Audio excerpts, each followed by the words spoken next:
বৃহস্পতিবার পবিত্র রাতে কেউ যদি এই দোয়াটি 100 বার পরে কোনো দিন পৃথিবীর কোনো মানুষের কাছে তার হাত পাততে হবে না, পৃথিবীর সব কিছু তার পায়ের নিচে আল্লাহ হাজির করে দিবেন।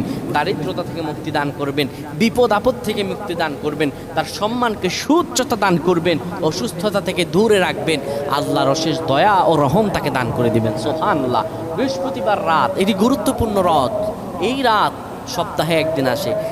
আরবিতে রাত আগে আসে, দিন পরে আসে। সুতরাং বৃহস্পতিবারের যে দিন গিয়ে রাত, এটি বৃহস্পতিবার রাত নয়, এটি শুক্রবারের রাত, এটি জুমাবারের রাত, এটি দোয়া কবুলের রাত, আল্লাহর কাছাকাছি হওয়ার রাত। সুবহানাল্লাহ।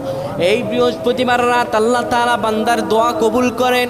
কেউ যদি বৃহস্পতিবার রাতে ঈশা নামাজের পরে পবিত্র হয়ে ইয়া হাইয়ু ইয়া হাইয়ু ইয়া হাইয়ু ইয়া রফিয়ু ইয়া রফিয়ু ইয়া রফিয়ু এই দোয়াগুলো পড়তে পারে 100 বার, আল্লাহ রাব্বুল আলামিন তার